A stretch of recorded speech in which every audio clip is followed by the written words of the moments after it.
اوس زما دې ګاډي کې لیټ کې مسله لیټ سمو وروسته به دا موټرسایکل بوله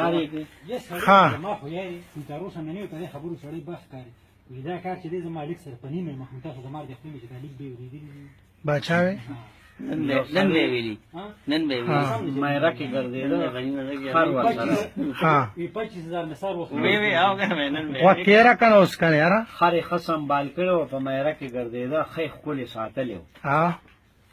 نو باچا او وزیر ښکار لراوتی و سره نوکرانو او نو باچا چې وکړه د باچا نو خو هر څه کې کاری ها وزیر ته وی تاسو ته وکړه چې دا خر خرڅې نه هغه ته څه ډاله مالې سامیره دغه وتا چولې وی اصلي ته بای وی باچا وی چې دا خر خرڅې نه ولې نه خرڅوم وی په سو دی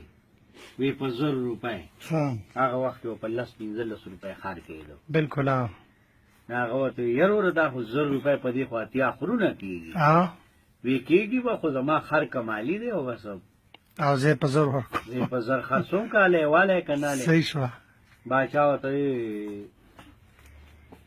ورکول 100 روپے وزیر وی خرته والا خو تاسو ته وکړي چې دغه څه کمای ته په زور ورکه ها ها وی 22000 روپے والا د خر خو دغه کمال سره مونږ ته کمال وخیا ها هغه ته دغه خدا کمال لوي چې زما پر خر کم سړی سور شي ها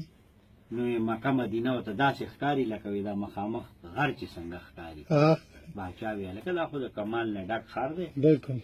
دوله پړې ورکړي ول 100 روپے ورکړي نو دې چې روان شنو یا سینه باچا دی چې واپس را پسې راولي ها وی باچا یو خبره مې یې رښو خو وړي خپکی ګوبنه د خر دی مالک وته ها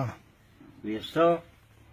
وی زما په دې خر ګوري چې کم سړی کونه ورکړي او هغه په سور شي نه هغه ته نه مکه ښکاری نه مدینه صحیح شو لکه چې وی پاک سړی ته ها نو وزیر ته باچا وی وزیر وی تاسو مې خو کوخې دې خر ته وی صحیح کا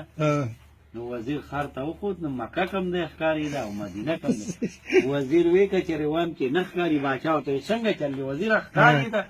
یاره وی باچا وی دا مدینه راته صفاح ښکاری او مکه کې له خړوالي راځي وی په سخړه غونته دا که چلې ها ها ara کوشوي تر کوشي چې زسه لکم د مکه مدینه ها باچا چې کم دې خر ته وخت او څک چاپیره جلدی نو سیلی مدینه کم ده ها هو تی وزیر وی دا کم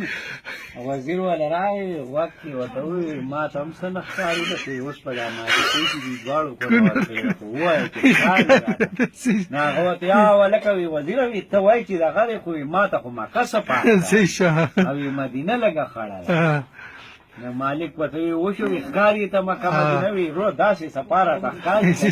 دا په ډېر کمالي خر نه ته لړ ضرورت دی واغسي انو بوت چې بیا پرې خو سودا په مزغو چرچای نه نشي په ځای کې کړم